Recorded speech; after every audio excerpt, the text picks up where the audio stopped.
우리 한국교회 성도님들이 참 좋아하는 성경 구절 하나가 있습니다. 고린도전서 10장 13절 말씀이죠. 사람이 감당할 시험 밖에는 너희가 당한 것이 없나니 오직 하나님은 미쁘사 너희가 감당하지 못할 시험 당함을 허락하지 아니하시고 시험 당할 즈음에는 또한 피할 길을 내사 너희로 능히 감당하게 하시느니라. 아멘. 이 말씀을 굉장히 좋아합니다. 시련을 당하고 시험 당할 때에 이 말씀을 외우고 읽으면 위로가 되죠. 마음이 편안해집니다. 그런데 시험 당하면 사실 누구나 다 마음 불편하고 아득해지고 무엇부터 해야 될는지 아무 생각이 들지 않습니다. 생각이 멈추죠. 대부분 신자들은 이런 얘기 하십니다. 그때는 기도도 나오지 않습니다. 그렇습니다. 정작 목사인 저도 제가 수없이 많이 장례식을 집례하고 장례식 이 동네 저 동네 이 지역 또 저 지역 안 가본 데가 없지만 막상 제가 그런 일을 탁 당하게 되면 정말 뭘 해야 될는지 아득하고 아무런 생각이 들지 않더라는 거죠. 그러니까 이런 시련 앞에서는 누구라도 아무리 많은 경험이 있다고 하더라도 마음이 불편해지고 아무 생각이 들지 않는 것이 우리 인간입니다. 왜? 연약하기 때문이죠. 그래서 어떤 분들은 이렇게 권면합니다. 시련 당할 때 불평하기보다는 지금이 우리가 시련을 당하기에 가장 적절한 때라고 생각을 하고 믿음으로 이겨내야 된다. 이렇게 말씀을 합니다. 저는 이 말씀이 참 옳은 말씀이라고 생각해요. 시련을 당하기 딱 좋은 때, 그때에 하나님이 우리에게 시련을 주셔서 시련을 당하게 하셨고 믿음으로 이기게 하신다. 그런데 이 말씀이 사실은요, 저는 좀 구름 잡는 얘기 같지 않으십니까? 여러분은? 좀 비현실적인 얘기 같아요. 시련 당하는데 누가 야 그래 맞아 지금이 내가 시련 당하기에 딱 좋은 때지 이렇게 생각하는 사람이 누가 있겠습니까? 다 한결같이 내가 왜 이런 고통 당해야 되나 이런 생각을 먼저 하게 되지, 내가 시련을 당하는 이때가 가장 적절한 때라 하나님이 적절한 때에 시련 주셨네, 믿음으로 이겨야지. 우리 현실과는 좀 동떨어진 이야기라고 생각하게 됩니다. 어떤 사람들이, 도대체 얼마나 많은 분들이 시련을 당할 때 그때가 가장 적절한 때라고 생각하고 이 시련을 통해서 내가 얻는 유익을 생각하느냐 말이죠. 정작 발등에 불이 떨어졌는데 그런 생각할 겨를 없어요. 우리가 그렇습니다.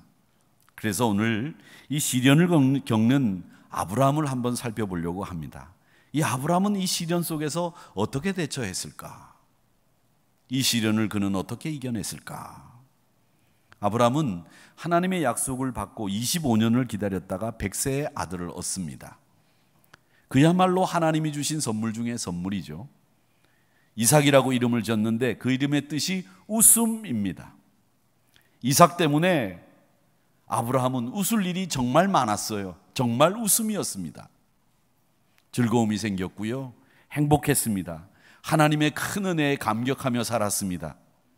그리고 아브라함은 아들 이삭이라면 내가 뭐든지 할 수 있다는 생각이 들었고요, 자기 인생의 최고의 기쁨, 최고의 자랑, 최고의 소망이었습니다. 그 귀한 아들 이삭이 이제는 어엿한 청년으로 24, 5살쯤 됐습니다. 이때 첫 번째 음성이 들렸습니다. 하나님의 음성이었습니다. 그 하나님의 음성이 2절 말씀에 기록이 되어 있는데 뭐라고 기록되어 있느냐면, 내 아들 내 사랑하는 독자 이삭을 데리고 모리아 땅으로 가서 내가 내게 일러준 한 산 거기서 그를 번제로 드리라. 번제로 드리라는 말씀이 첫 번째 음성으로 그에게 들렸습니다. 근데 이 말씀은 하나님의 뜻과는 좀 안 맞는 것 같아요. 왜? 하나님은 긍휼의 하나님이라고 배웠고 하나님은 사랑의 하나님이라고 배웠는데, 그리고 또 하나님은 창세기 12장에서 이미 아브라함에게 분명히 자손을 번창케 하고 그 이름을 창대케 하겠다고 하는 약속을 해주셨는데 그 약속과는 맞지 않는 명령이지요. 아브라함의 심정이 그 음성을 듣는 순간 어떻겠습니까? 너무하시는 처사 아닙니까? 있을 수도 없고 이해할 수도 없습니다. 이렇게 생각할 수 있는데 그 시련 앞에서 아브라함의 행동을 보시기 바랍니다. 그의 위대한 신앙의 면모가 드러납니다. 그 신앙의 위대한 면모는 저는 두 가지라고 생각하는데 여러 가지 크게 이야기할 것 없이 두 가지. 하나는 뭐냐? 하나님 명령 앞에 그 다음날 바로 새벽에 길을 떠나는 거죠. 즉시 그 명령을 준행할 방도를 찾은 겁니다.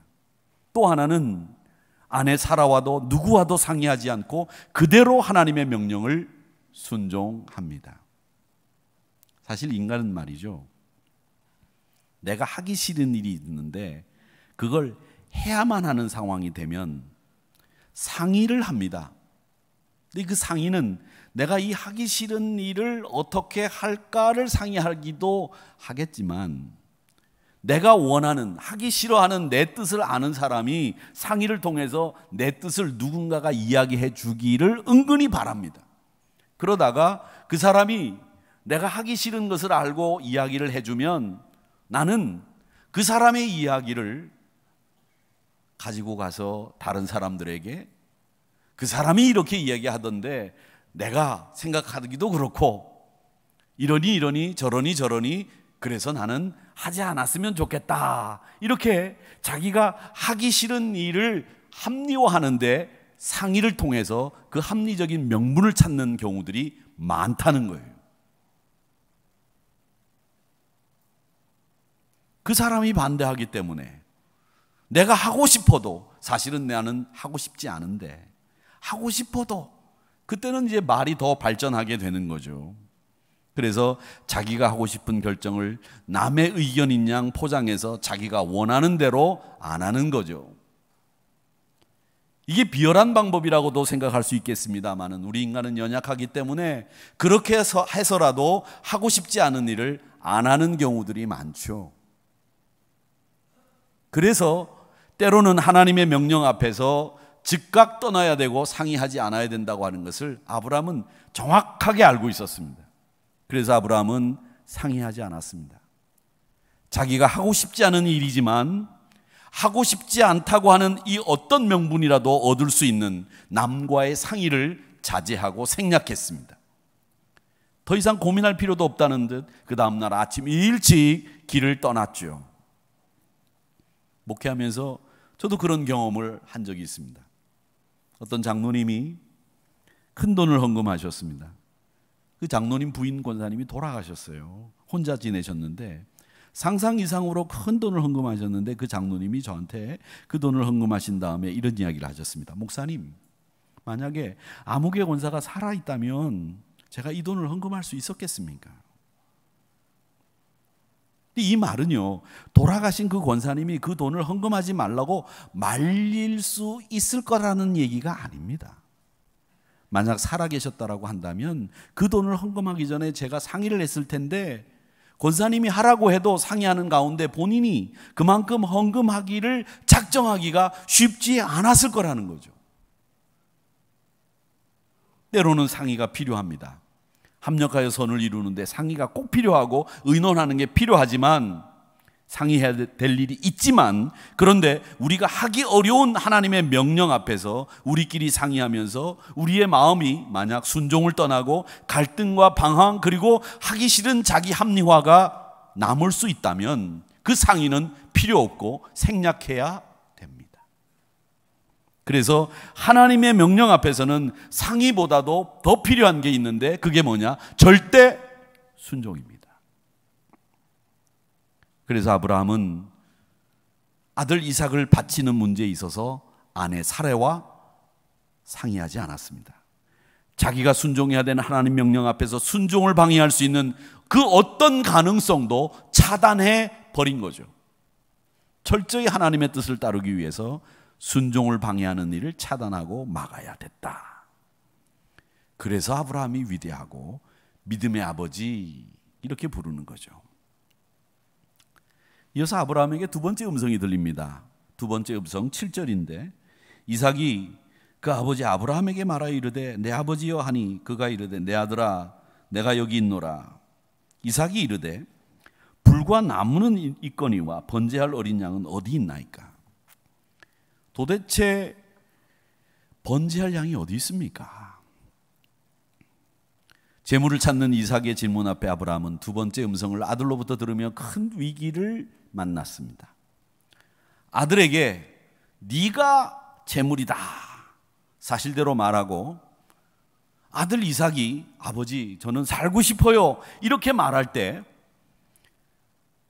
아버지로서 부정에 이끌려서 하나님의 명령을 거절할 수 있는 명분을 찾을 수 있는 시간이기 때문에 이 위기인 겁니다. 아들아, 하나님이 너를 제물로 바치라고 말씀하셨는데 나도 쉽게 용납이 안 되는구나. 우리 같이 정말 너를 제물로 바쳐야 되는지를 하나님 앞에 여쭤보자꾸나. 우리 두 손 붙잡고 같이 기도하자. 하나님, 만약 하실 수 있거든 이 잔을 지나가게 하시옵소서. 이렇게 기도하면 어떻겠느냐? 예, 아버지, 그러고 싶어요. 둘이 같이 손잡고 기도할 수 있는 상황이 벌어질 수 있죠. 그런데 아브라함은 아주 지혜로운 사람이었습니다. 8절 말씀을 보십시오. 아브라함이 이르되 내 아들아 번제할 어린 양은 하나님이 자기를 위하여 친히 준비하시리라 하고 두 사람이 함께 나아가서. 이처럼 지혜로운 대답이 어디 있습니까? 아마도 아브라함은 모리아 땅까지 오면서 사흘길을 왔다고 했는데 별별 생각을 다 했을 거예요. 자기가 가장 소중하게 생각하는 아들을 죽여야 된다고 생각하고 오는 사흘길인데 무슨 생각을 안 했겠습니까? 하나님의 마음을, 명령을 바꿔주시기를 바라는 마음도 가졌을 것이고, 아니면 이게 이제 다 컸으니까 아들이 24살, 25살 정도 됐으니까 눈치를 채고 늙은이 아비를 발로 걷어차고 혼자 도망을 간다든지, 그래서 어디를 가서든지 사람만 있어다오 이런 마음으로 이 아들이 나를 버리고 좀 도망가줬으면 하는 그런 생각은 왜 안 했겠습니까? 또 반대로 야, 차라리 내가 제물로 하나님 앞에 드려졌으면 좋겠다 이런 생각은 안 했겠습니까? 애비로서 그런 생각을 했을 거예요.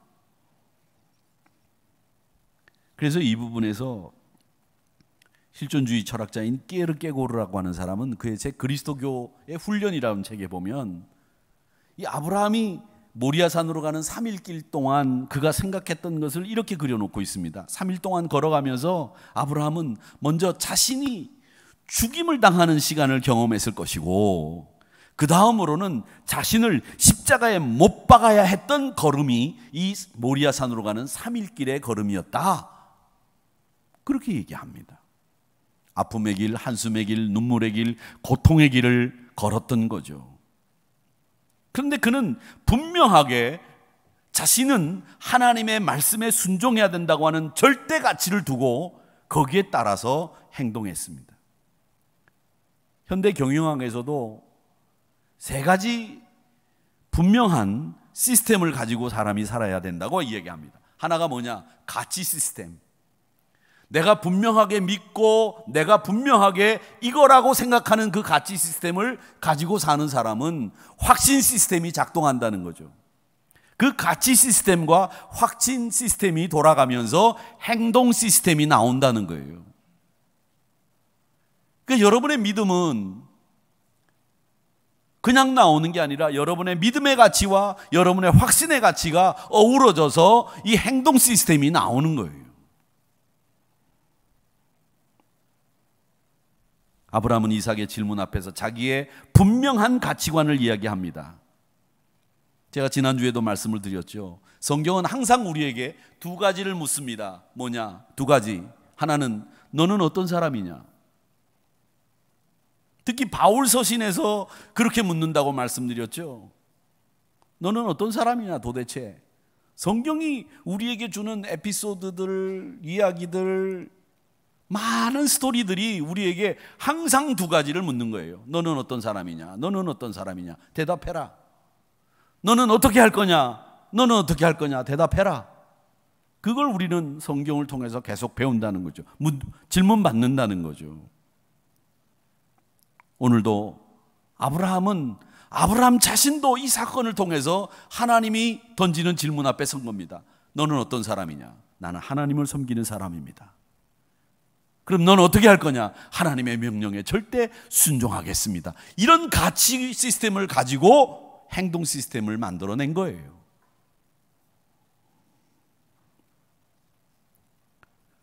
저는 이 끼에르 깨고르가 고통의 길을 갔습니다. 자기 자신도 십자가에 못 박는 3일 길을 갔습니다.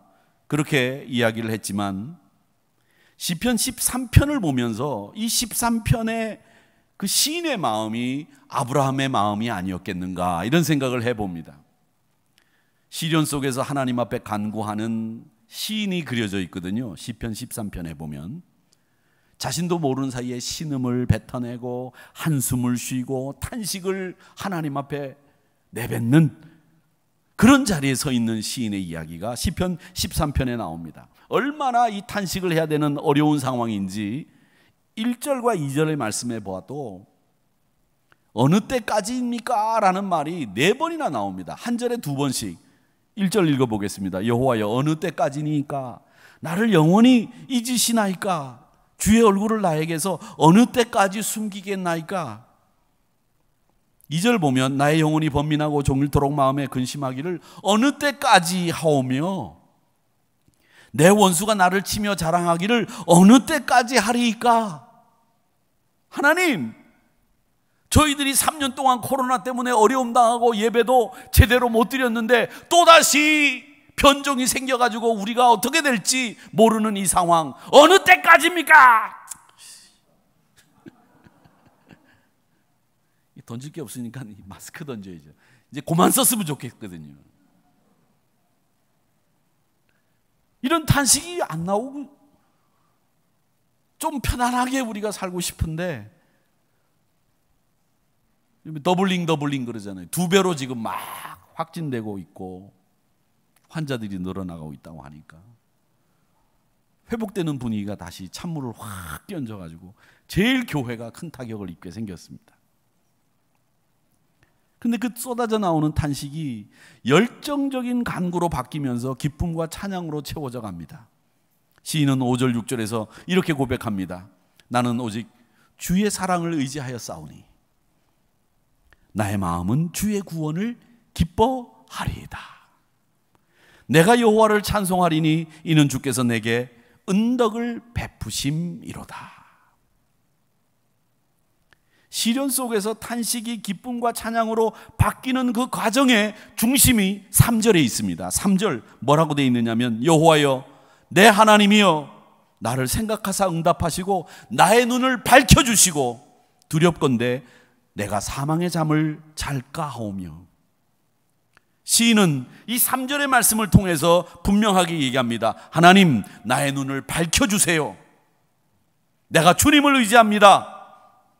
이렇게 나의 눈을 밝혀달라고, 나를 생각해달라고, 주의 구원을 기뻐하게 되는 이 순간에 눈을 밝혀달라고 하나님 앞에 간절히 간청하고 있습니다. 그리고 난 뒤에 나오는 말씀이 내가 주의 구원을 기뻐합니다. 내가 여호와를 찬송하고 내게 은덕을 베푸심을 기억합니다. 이렇게 말씀하시는 거예요. 하나님 내 눈을 밝혀주세요. 이 시련이 끝이 아니라 내 눈을 밝히 떠서 시련 뒤에 하나님이 주시는 유익이 있습니다. 시련 뒤에 하나님이 주시는 놀라운 축복이 있습니다. 내 눈을 밝혀주세요. 그렇게 기도하면서 내 마음이 주의 구원을 기뻐하리로다. 내가 여호와를 찬송하리로다. 제가 이 정도 소리치면 아멘 하세요. 제가 딴 말 하는 것도 아니고 하나님의 말씀으로 축복하는데 아멘 좀 하지 그냥 다들 눈을 동그랗게 뜨고 저만 쳐다보시면 어떡해요.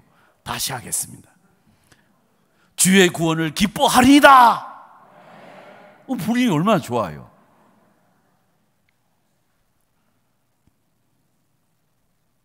여기서 우리는 하나의 답을 얻습니다. 제가 아까 말씀드린 것처럼 시련을 겪을 이때가 지금 가장 적절한 때라고 고백하는, 실제로 가능하지 않은 그 일을 생각하고 권면하기보다는 하나님 앞에 여러분들이 시련을 당할 때, 어려움을 당할 때 현실적으로 우리가 할 수 있는 기도는 뭐냐? 하나님, 우리 눈을 밝혀주세요. 그리고 저를 생각해 주세요. 이게 현실적으로 하나님 앞에 드릴 수 있는 우리의 기도라고 하는 거죠. 그게 시편 13편에 나오는 시인의 기도라는 거예요. 내가 지금 시련을 당하기에 적절한 때, 이런 그 말씀이 참 맞는 말이기는 하지만 그게 우리의 현실 앞에서는 사실 안 맞아요. 그저 우리가 지금 처해 있는 이 연약한 인간의 모습으로 하나님 앞에 구하는 것, 그건 뭐냐? 내 눈을 밝히 떠 하나님이 우리에게 하실 일들을 보게 해주세요. 주의 구원을 내가 기뻐하고 주께서 내게 은덕을 베푸심을 보게 해주세요. 저를 생각해 주세요. 하나님, 이 기도가 현실적인 기도라고 하는 거죠.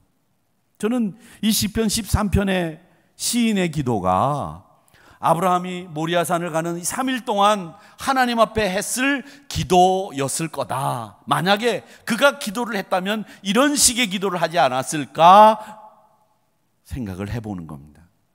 하나님, 내가 아들 이삭을 죽여야 됩니다. 하나님, 어느 때까지입니까? 하나님이 약속하신 그때가 언제입니까? 나의 눈을 밝혀 하나님의 역사를 보게 해주시고 주의 구원을 기뻐하게 해주세요. 나를 생각해 주세요. 하나님, 이렇게 기도하며 모리아산으로 3일 길을 걸어가지 않았을까, 이런 생각을 해봅니다.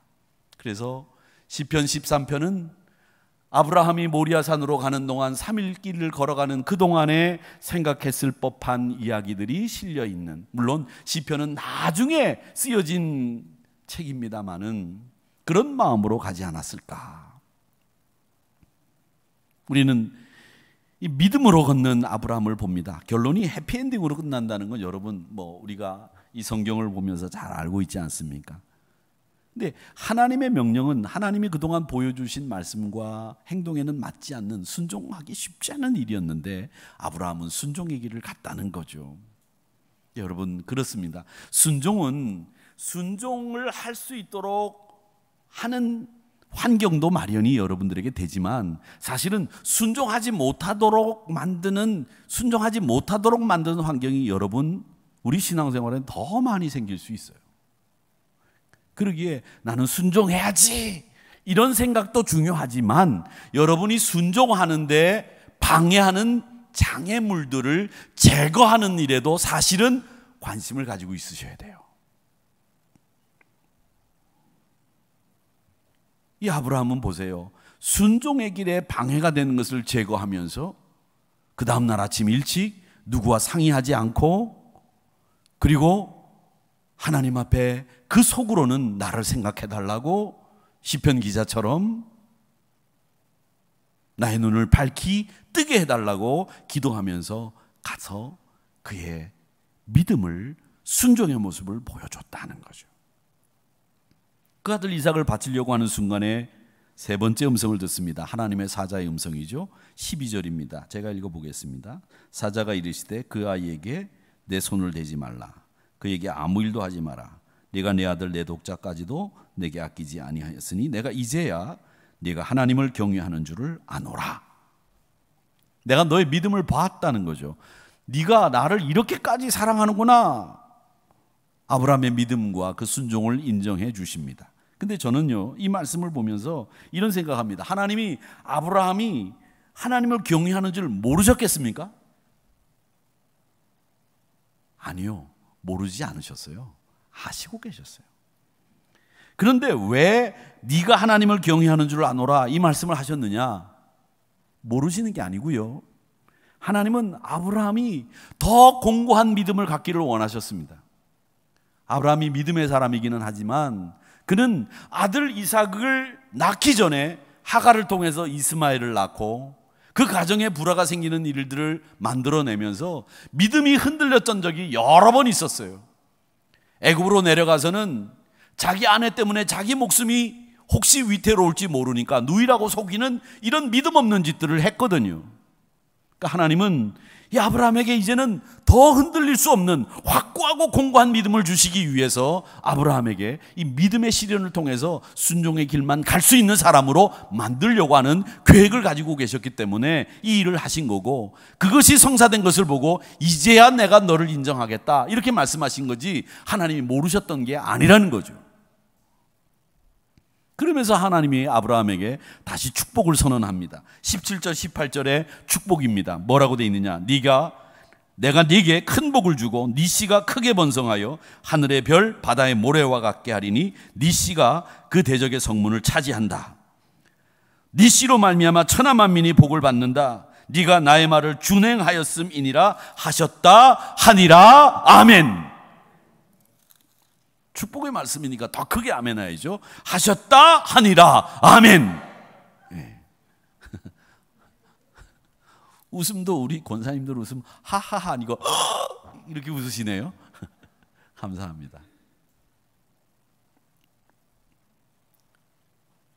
내가 복을 주는데, 하나님은 복을 주시는데요, 이 범위를 정해놓고 복을 주시는 분이 아니에요.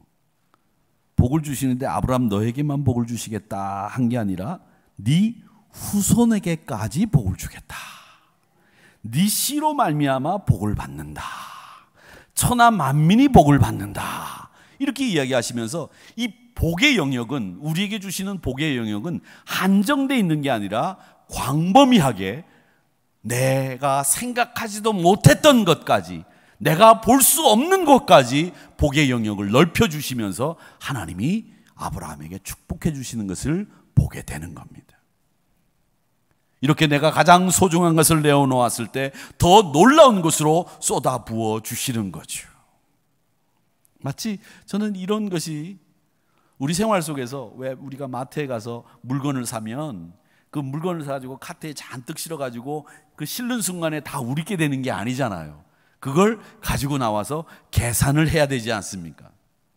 계산하지 않고 가지고 나오시는 분들 계시면 이제부터는 계산하고 가지고 나오셔야 됩니다. 계산하고 가지고 와야 됩니다. 그 계산하려면 그걸 끄집어내서 계산대 위에 올려놔야 됩니다.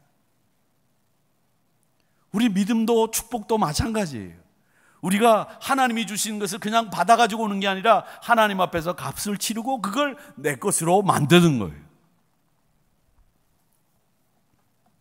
하나님은 지금 내가 내 믿음과 내 가치관이 어떻게 형성되어 가는지를 보고 싶어 하시고, 하나님은 우리의 믿음의 크기가 작다는 것을 알고 계시기 때문에 그 믿음을 더 크게 만들어 가기 위해서 우리에게 내려놓는 연습을 하시고, 그 내려놓는 연습을 통해서 하나님이 주시는 그 축복을, 그 물건을 우리의 것으로 만들어 주시고자 하신다는 거죠.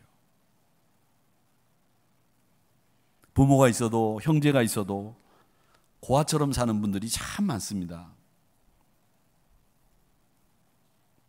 이상하게 우리 한국 분들은 남 모르는 사람들에게는 참 잘해요. 친절해요. 그런데 이상하게 이 가까운 가족하고 원수 맺어 놓은 사람들이 가족들 간에 많습니다.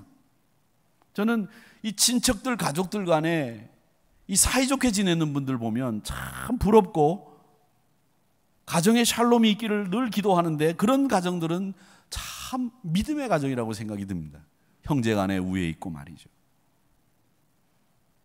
여러분, 남 모르는 사람한테 잘할 생각하지 마시고 내가 아는 내 가족들, 내 집에서 같이 사는 사람들에게 더 잘하세요. 더 잘하세요. 왜 다른 사람들이 물 떠오라 그러면 그냥 가가지고 물 떠다 주고 말이죠. 말이지 뭐 이렇게 웃고 막 그러고, 집에 가서는 이렇게 하고 막. 왜 그러세요? 그런데 이 가족 간의 원수인 사람들이 많아요. 친척 간의 원수인 사람들. 너무 부자라서, 너무 가난해서 의절당하고 의절하고 사는 분들이 많습니다. 저는 이 얘기를 하려고 하는 게 아니에요. 하나님을 믿으면서도 하나님과 의절하고 사시는 분들이 많아요. 내가 세상에서 만나는 수많은 문제 앞에서 하나님 대신, 아버지 대신 하나님을 의지하고 하나님이 해결해 주시기를 간구하고, 하나님 나를 굽어보세요, 나를 생각해 주세요, 나의 눈을 밝혀 뜨게 해주세요, 이렇게 기도하지 않고 자기 혼자 그 문제를 해결하려고 하는 분들이 너무 많다는 거예요. 예수 믿으면서도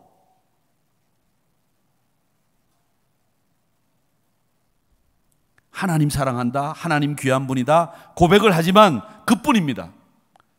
하나님을 아버지로 모시고 살면 여러분의 문제를 하나님이 풀어주실 거라고 하는 믿음을 가지고 계시다면 눈을 뜨게 해달라고, 나를 생각하게 해달라고 기도하셔야죠. 그게 하나님을 아버지로 모시는 사람들의 모습이지요. 왜 여러분 혼자 해결하려고 하십니까? 그건 아니죠. 우리 아버지인데, 그분이 우리 문제를 해결해 주실 분인데 나를 생각해 달라고 기도해야 되고, 나를 잊지 말아 달라고 요청해야 되는 거죠. 이 부분에서 여러분 생각나시는 성경 구절이 있으시죠? 누가복음 11장 11절에서부터 13절의 말씀입니다. 너희 중에 아버지 된 자로서 누가 아들이 생선을 달라고 하는데 생선 대신에 뱀을 주며 알을 달라 하는데 전갈을 주겠느냐? 너희가 악할지라도 좋은 것을 자식에게 줄 줄 알거든 하물며 너희 하늘 아버지께서 구하는 자에게 성령을 주시지 않겠느냐 하시니라. 아멘. 아멘 아닙니까? 하나님이 여러분의 문제를 해결해 주신다는 거예요. 이걸 믿으세요. 아버지는 우리에게 손해를 끼치는 분이 아닙니다. 들여서 손해보지 않고 충성해서 미치지 않고 퍼주어서 가난해지지 않습니다. 제가 누굴 도와주면서 퍼주어서 가난해졌다는 사람은 보지를 못했어요. 보증 서서 망했다, 도박해서 망했다, 이런 사람은 봤어도 퍼주다가 가난해진 사람은 못 봤습니다. 문제는 우리가 아무리 답답한 일이 있어도 하나님 앞에 기도하지 않고 하나님과 의절하고 산다는 거예요. 입으로는 하나님 아버지 하면서. 사랑하는 성도 여러분, 환경 바라보지 말고 하나님의 음성을 크게 듣는 여러분이 되시기를 바랍니다. 하나님의 음성을 듣고 걸어가는 믿음의 여정이 정말 설레는 여정이 되기를 바랍니다. 그 여정을 체험하십시오. 오늘 블루진데이입니다. 아까 하늘이 뉴스에도 말씀하셨지만 광활한 우주 가운데서 가장 뜨거운 별의 색깔이 푸른색이라고 하죠. 저는 우리 아이들이 믿음과 순종이 마치 아브라함처럼 하나님 앞에서 가장 뜨거운 푸른 별과 같은 가장 뜨거운 믿음과 순종을 갖기를 원합니다. 아브라함이 걸어간 믿음의 길, 순종의 길, 축복의 길을 우리 아이들이 걸어가기를 원합니다. 그래서 우리 아이가 하나님 앞에서 최고의 기쁨과 최고의 자랑과 최고의 소망이 되기를 바랍니다. 여러분, 우리는 이만큼 살았어요. 앞으로 살 날이 정말 끝없이 펼쳐진 그 젊은 아이들에게 우리가 무엇을 물려줘야 되는지 이걸 생각하지 않은 사람들은 바보예요. 내가 뭘 물려줘야 되는지 이걸 생각해야죠. 그래서 모든 결정은 그렇습니다. 여기 현재에서 결정이 아니라 미래를 가서 결정하는 거예요. 우리 하늘교회는 그런 교회여야 됩니다. 우리 다음 세대가 가장 뜨거운 푸른 별과 같은 세대들이 되기를 위해서 기도하고, 여러분들이 그 일을 위해 아브라함의 믿음을 가지시기를 축복합니다. 우리가 그 길을 걸어가야 우리 뒤 아이들이, 다음 세대가 그 길을 따라올 겁니다. 우리 아이들의 아버지가 되어주시기를 바랍니다. 하나님, 이렇게 기도하십시오. 그래서 우리 하늘이 교회가 이 땅의 수많은 교회들 가운데서 하나님 앞에서 가장 뜨거운 믿음과 순종을 보이는 푸른 별과 같은 교회가 되기를, 그리고 푸른 별과 같이 뜨거운 신앙인이 되기를, 또 우리의 아이들이 되고 다음 세대가 되기를 주님의 이름으로 축복합니다.